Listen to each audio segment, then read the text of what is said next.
और आज पूरे देश के अंदर, हर व्यक्ति के अंदर, छोटे बच्चे के अंदर बिरसा मुंडा जिंदा है। आज हर व्यक्ति ये चाहता है कि मैं बिरसा मुंडा जैसा। लेकिन दुर्भाग्य इस बात का है, केंद्र सरकार ने बिरसा मुंडा जी का जो इतिहास पढ़ाया जाता था,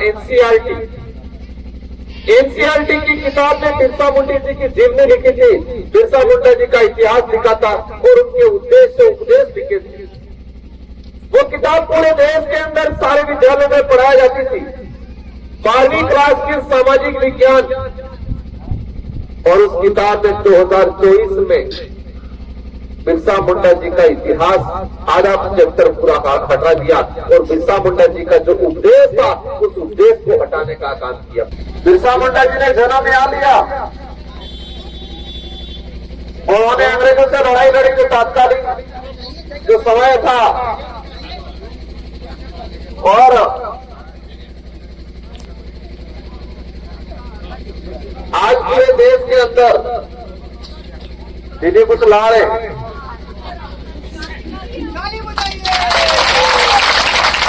धन्यवाद धन्यवाद।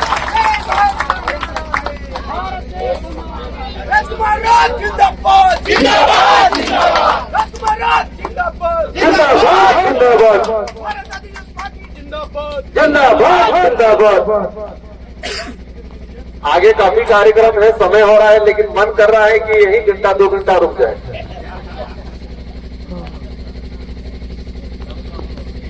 बिरसा मुंडा जी ने किस उद्देश्य से लड़ाई लड़ी? उस समय बिरसा मुंडा जी के साथ में जो लोग थे उनको हम योद्धा कहेंगे, जिन्होंने बिरसा मुंडा जी को साथ दिया था।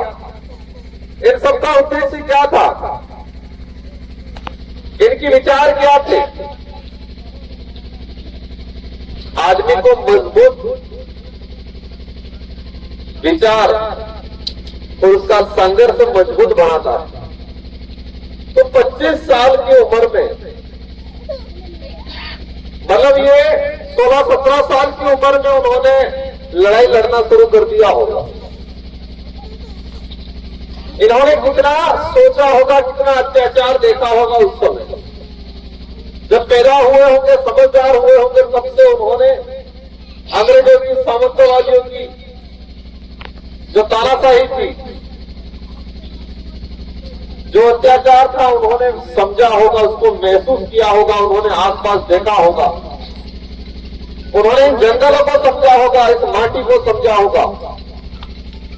और इसके बाद इनके अंदर एक भावना जागी कि मुझे मेरे देश के लिए, मेरी इस माटी के लिए, मेरी कौम के लिए लड़ना है। और किससे लड़ना है? जो बाहर से आके इस माटी को, इस कौम को, इस देश को लुटने का काम कर रहे हैं, उनके खिलाफ लड़ना है। ये विचार आया। और ये विचार आने के बाद उन्होंने संघर्ष किया और लड़ाई लड़ी, और लड़ाई लड़ते हुए बलिदान दिया, उन्होंने अपनी जान गंवाई। और आज पूरे देश के अंदर, हर व्यक्ति के अंदर, छोटे बच्चे के अंदर बिरसा मुंडा जिंदा है। आज हर व्यक्ति ये चाहता है कि मैं बिरसा मुंडा जैसा। इस कम उम्र में इतना बड़ा काम कर दिया। राजस्थान, मध्य प्रदेश, महाराष्ट्र, गुजरात, आप उधर उत्तर प्रदेश चले जाएंगे, असम, त्रिपुरा चले जाएंगे, वहां का आदिवासी जो क्रांतिकारी आदिवासी है, सामाजिक संगठन से जुड़ा हुआ महिला है या पुरुष है, उनका बच्चा भी पैदा होता है तो उनका नाम भी आज बिरसा रख रहे हैं। मैंने राजस्थान के अंदर कई बच्चे ऐसे देखे,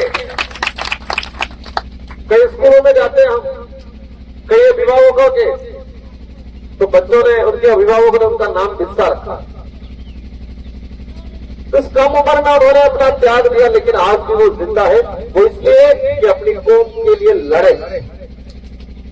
लेकिन दुर्भाग्य इस बात का है कि देश आजाद हो गया। आजाद देश के अंदर भी बिरसा मुंडा जी का वंशज, उनकी कौम, उनके समुदाय और देश के मूल मालिकों की स्थिति आज भी दयनीय होती जा रही है। ये बड़े दुख की बात है। पहले गुस्से और हथियार से मारा जाता था, आज की सरकारें आजाद भारत में प्यार से और नीति से मारने का काम कर रही है। क्या कर रही है? नीतियों से मारने का काम कर रही है।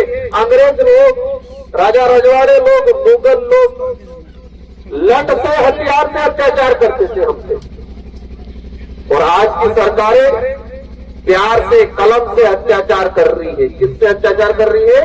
कलम से, कागजों में मारने का काम करती है। उस समय का तात्कालिक अत्याचार हमको दिखता था, हमको महसूस होता था, लेकिन आज की सरकारें जिस देश का जो मूल मालिक है आदिवासी समुदाय के साथ जो अत्याचार कर रही है, वो कलम और कागजों, नीतियों में कर रही है, जो हमें दिख भी नहीं रहा है और महसूस भी नहीं हो पा रहा है। पता ही कई समय बाद चलता है। कई ऐसे कानून है, कई ऐसे हमारे संवैधानिक अधिकार थे, उन अधिकारों को खत्म करने का काम कर रहे हैं। मैं लेटेस्ट बात बता दूंगा उसी जगह पर। आज बिरसा मुंडा जी के लिए हर कोई मर मिटने के लिए तैयार है, लेकिन केंद्र सरकार ने बिरसा मुंडा जी का जो इतिहास पढ़ाया जाता था, एनसीईआरटी की किताब में बिरसा मुंडा जी की जीवनी लिखी थी, बिरसा मुंडा जी का इतिहास लिखा था और उनके उद्देश्य उपदेश लिखे थे। वो किताब पूरे देश के अंदर सारे विद्यालयों में पढ़ाई जाती थी। 12वीं क्लास के सामाजिक विज्ञान, और उस किताब में 2024 में बिरसा मुंडा जी का इतिहास आधा चैप्टर पूरा हटा दिया और बिरसा मुंडा जी का जो उपदेश था उस उपदेश को हटाने का काम किया। पता चला किसी को?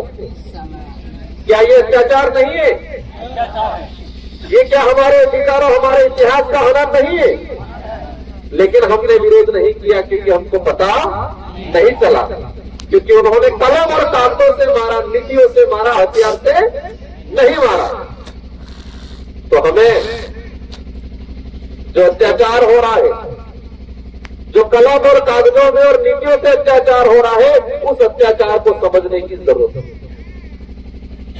सरकार लाभ के लिए, लालच के लिए छोटी मोटी योजना देके हमारी बहन बेटियों को, हमारे युवाओं को, बड़े बुजुर्गों को ठगने का काम करते हैं।